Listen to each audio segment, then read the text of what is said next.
নমস্কার। আজকে আমরা শুনব শ্রী শ্রী মায়ের কথা শুনব শ্রীমতী সরোজবালা দেবীর স্মৃতিতে। সরোজবালা দেবী বলছেন, 1319 সালের আশ্বিন মাসের শেষ সপ্তাহ, পুজোর ছুটিতে একদিন সকালেই মার কাছে গেলুম। দেখলুম মা খুব ব্যস্ত। আমাকে বসতে বলে রাঁচি হতে কে এক ভক্ত এসেছেন, তাকে ডাকতে বললেন। ভক্তটি অনেক ফল ফুল কাপড় ও একছড়া কাপড়ের গোলাপের মালা, দেখতে ঠিক সদ্য প্রস্ফুটিত ফুলের মতো, নিয়ে ওপরে এলেন।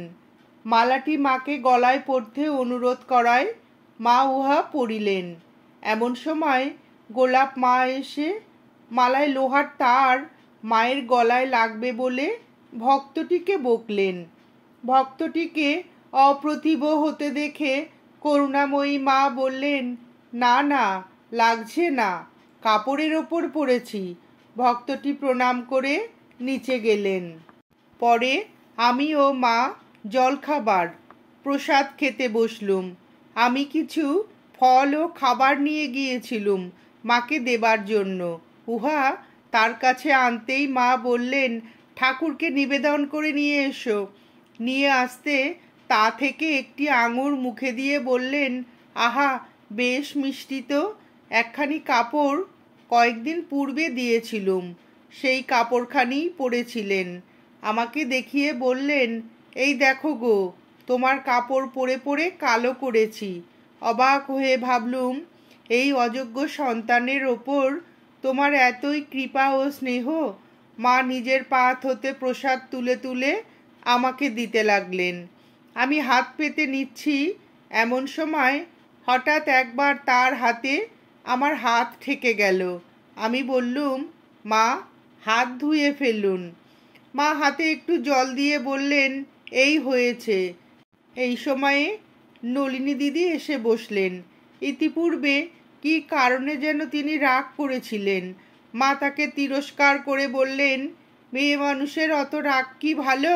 সহ্য চাই। শৈশবে বাপ মায়ের কোলে, যৌবনে স্বামীর আশ্রয় ছাড়া মেয়েদের আর কেউ আবরুতে পারে না। মেয়ে লোক বড় খারাপ জাত।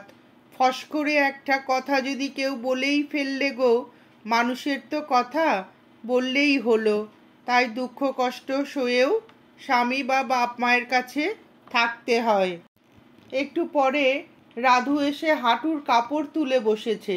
আবার মা তাকে ভর্ৎসনা করতে লাগলেন, ও কি গো, মেয়ে লোকের হাঁটুর কাপড় উঠবে কেন? এই বলে কি একটা শ্লোক বললেন। তার মানে হাঁটুর কাপড় উঠলেই মেয়ে লোক উলঙ্গের সামিল। চন্দ্রবাবুর ভগ্নী এসেছেন। কথায় কথায় তিনি আমাকে জিজ্ঞাসা করলেন, মার গোসাই আছেন, মানে স্বামী আছেন? এসব বুঝি ছেলে মেয়ে বউ? আমি বললাম, কেন, ঠাকুরের কথা শোনেননি? তার শিক্ষাই ছিল কামিনী কাঞ্চন ত্যাগ।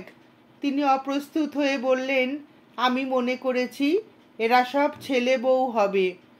দুর্গাপুজো আসছে, মা তাই জামাইদের কাপড় ভাগ ভাগ করে রাখছিলেন এবং আমাকে পৃথক করে বেঁধে রাখতে বললেন।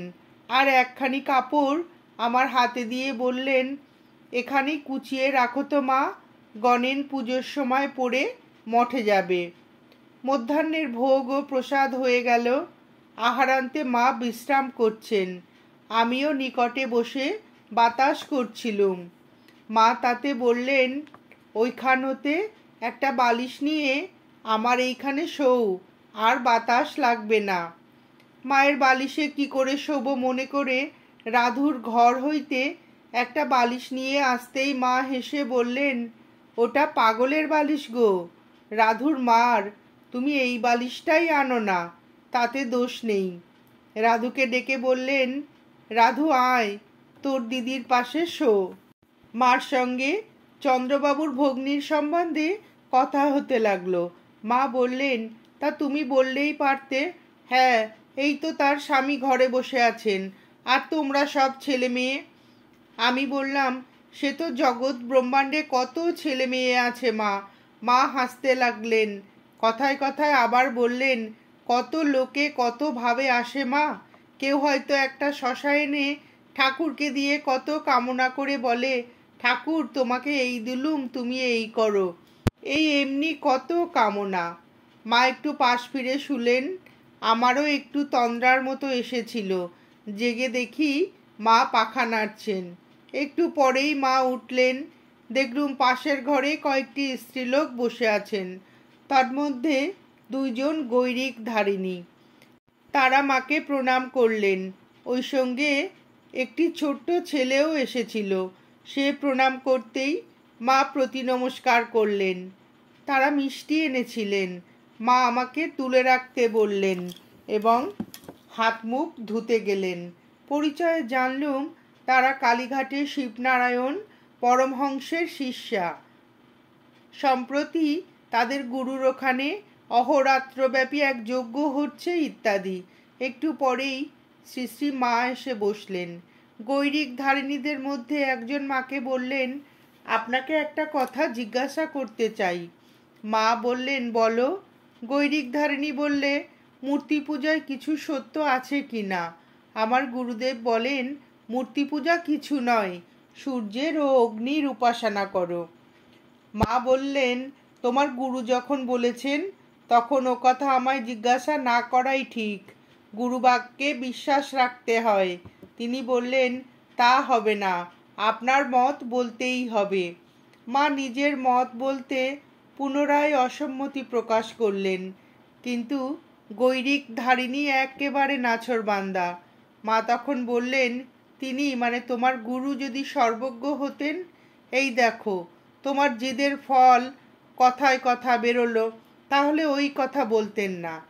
সেই আদিকাল হতে কত লোকে মূর্তি উপাসনা করে মুক্তি পেয়ে আসছে, সেটা কিছু নয়। আমাদের ঠাকুরের ওরূপ সংকীর্ণ ভেদবুদ্ধি ছিল না। ব্রহ্ম সকল বস্তুতেই আছেন। তবে কি জানো, সাধু পুরুষেরা সব আসেন মানুষকে পথ দেখাতে। এক একজনে এক এক রকমের বলেন, পথ অনেক, সেজন্য তাদের সকলের কথাই সত্য। যেমন একটা গাছে সাদা, কালো, লাল নানা রকমের পাখি এসে বসে, হরেক রকমের বলছে। শুনতে ভিন্ন ভিন্ন হলেও সকলগুলিকে আমরা পাখির বলই বলি। একটাই পাখির বল আর অন্যগুলো পাখির বল নয়, এরূপ বলি না। তারা কিছুক্ষণ তর্ক করে শেষে নিরস্ত হলেন। তারপর তারা শ্রী শ্রীমাকে জিজ্ঞাসা করলেন, আপনার বাড়ি কোথায়? মা বললেন, কামারপুকুরের, হুগলি জেলায়। এখানকার ঠিকানা কি বলুন, আমরা মাঝে মাঝে আসব। মা ঠিকানা লিখে দিতে বললেন। তারা যে মিষ্টি এনেছিলেন, ইতিপূর্বেই শ্রী শ্রীমা তা হতে ছেলেটিকে দিতে বলেছিলেন এবং আমি তখনই দিয়েছিলুম। একটু পরে তারা বিদায় নিলেন। তারা গেলে শ্রী শ্রীমা বললেন, মেয়ে লোকের আবার তর্ক, জ্ঞানী পুরুষরাই তর্ক করে তাকে বড় পেলে ব্রহ্ম কি তর্কের বস্তু? একটু পরেই আমার গাড়ি এলো। মা বললেন, এই গো পটলডাঙ্গার গাড়ি এসেছে, বলছে এখনই এলো। এই কথা বলতেই তিনি তাড়াতাড়ি ঠাকুরের বৈকালি ভোগ দিলেন এবং কিছু প্রসাদী জলের গ্লাসটি এবং দুটি পান নিয়ে বারান্দায় আড়ালে গিয়ে ডাকলেন, এসো। তার স্নেহ যত্নে আমার চোখে জল এলো। ভাবতে লাগলুম আবার কতদিনে মার সঙ্গে দেখা হবে, কারণ পুজোর পরেই মা কাশী যাবেন। মা সস্নেহে বললেন, আবার আসবে।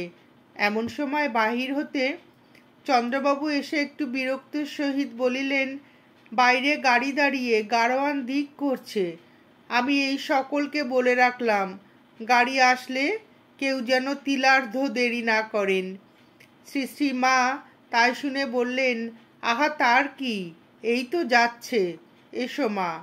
আমি অশ্রুসিক্ত চোখে তাড়াতাড়ি প্রণাম করে নেমে গেলুম। প্রাণের আবেগে সেদিন বাড়িতে কারো সহিত ভালো করে কথা বলতে পারলুম না। সারা রাত ওইভাবে কেটে গেল। ৩রা মাঘ মা কাশী হতে ফিরেছেন। সকালবেলা গিয়ে দেখি মা পুজো করছেন। পুজো প্রায় শেষ হয়ে এসেছে। পুজো শেষ হলে উঠে বললেন, এই যে মা এসেছো, আমি ভাবছি দেখা হলো না বুঝি। আবার শিগগির দেশে চলে যাব। খাবার তৈরি করে নিয়ে গিয়েছি দেখে মা বললেন, ঠাকুরের আজ মিষ্টি কম দেখে ভাবছিলুম। তার ঠাকুর তার ভোগের জিনিস সব নিজেই জোগাড় করে নিলেন। তা আবার কেমন, ঘরের তৈরি সব খাবার। ঠাকুরকে ওইসব নিবেদন করা হলে ভক্তদের জন্য এক একখানি শালপাতায় ভাগ ভাগ করে সাজিয়ে দিতে লাগলেন। ভূদেব বললে, এত দেব কাকে? মা হেসে বললেন, দেখো ছেলের বুদ্ধি, নিচে যেসব ভক্তরা আছে তাদের দিবি, দিয়ে আগে যা। একটু পরে রাঁচি হতে একটি ভক্ত এসে মাকে প্রণাম করে ফুলের মালা দিলেন এবং বললেন, সুরেন আপনাকে এই টাকাটি দিয়েছে। এই বলে টাকাটি মার পদতলে রাখলেন। বেলা হয়েছে, রাধু সামনের মিশনারি স্কুলে যাবে বলে খেয়ে দিয়ে কাপড় পরে প্রস্তুত। এমন সময় গোলাপ মা এসে মাকে বললেন, বড় হয়েছে মেয়ে, এখন আবার স্কুলে যাওয়া কি? এই বলে রাধুকে যেতে নিষেধ করলেন। রাধু কাঁদতে লাগলো। মা বললেন, কি আর বড় হয়েছে, যাক না, লেখাপড়া, শিল্প এসব শিখতে পারলে কত উপকার হবে। যে গ্রামে বিয়ে হয়েছে এসব জানলে নিজের এবং অন্যেরও কত উপকার করতে পারবে। কি বলো মা? পরে রাধু স্কুলে গেল। অন্নপূর্ণার মা একটি মেয়ে নিয়ে এসেছেন দীক্ষার জন্য। তিনি বললেন, মা, ও আমাকে খেয়ে ফেললে তোমার কাছে দীক্ষা নেবার জন্য। কি করি তাই নিয়ে এলুম। মা বললেন, আজ কি করে হবে, জল খেয়েছি। অন্নপূর্ণার মা বললে, ও তো খায়নি। তা মা, তোমার খাওয়ায় তো আর দোষ নেই। মা বললেন, একেবারে কি ঠিকই হয়েই এসেছ? অন্নপূর্ণার মা, হ্যাঁ মা, একেবারে স্থির করেই এসেছে। মা সম্মত হলেন। দীক্ষার পরে শ্রী মাকে মেয়েটির কথা বলতে লাগলেন। ও কি মা তেমন মেয়ে, ঠাকুরের বই পড়ে চুল কেটে পুরুষ সেজে তপস্যা করতে তীর্থে বেরিয়ে গিয়েছিল। একেবারে বৈদ্যনাথে গিয়ে হাজির। সেখানে এক বনের মধ্যে বসেছিল। ওর মায়ের গুরু সেখান দিয়ে যাচ্ছিলেন। ওকে দেখতে পেয়ে পরিচয় নিয়ে নিজের কাছে রেখে ওর বাপের কাছে সংবাদ পাঠাতে ওর বাপ গিয়ে নিয়ে এলো। মা চুপ করে কথাগুলি শুনে বললেন, আহা কি অনুরাগ। আর সকলে বলতে লাগলেন, ও মা, সে কি গো, অমন রূপের ডালি মেয়েটি খুবই সুশ্রী। কেমন করে রাস্তায় বেরিয়েছিল। হোক গে বাবু ভক্তি অনুরাগ। নলিনী বললে, বাপরে, আমাদের দেশে হলে আর রক্ষা থাকতো না। অবশ্য এইসব কথা মেয়েটির ও অন্নপূর্ণা মায়ের অসাক্ষাতেই বলা হচ্ছিল। নলিনী ও আমার সঙ্গী একটি স্ত্রীলোক উভয়ই স্বামীর কাছে থাকেন না। কি কথায় যেন তাদের কথা এলো। মা বললেন, ঠাকুর বলতেন, জরু গরু আর ধান এই তিন রাখবে আপন বিদ্যমান। আরও বললেন, এসব চারা গাছের সময় বেড়া না দিলে ছাগলে মুড়াবে মাথা। দুপুরে আহার আনতে সকলে পাশের ঘরে শয়ন করলেন। নতুন মেয়েটিকে মা একটু শুতে বললে। সে বললে, না মা, আমি দিনের বেলায় শুই না। আমি তাকে বললুম, মা বলছেন কথা শুনতে হয়, তবে শুই বলে সে একটু শুয়ে আবার তখনই উঠে বারান্দায় গেল। মা বললেন, মেয়েটি একটু চঞ্চল, সেই জন্যই বেরিয়ে গিয়েছিল। মা মেয়েটির ঝিকে জিজ্ঞাসা করলেন, মেয়েটির স্বামী কি করে, কেন মেয়েটিকে কাছে নিয়ে রাখে না?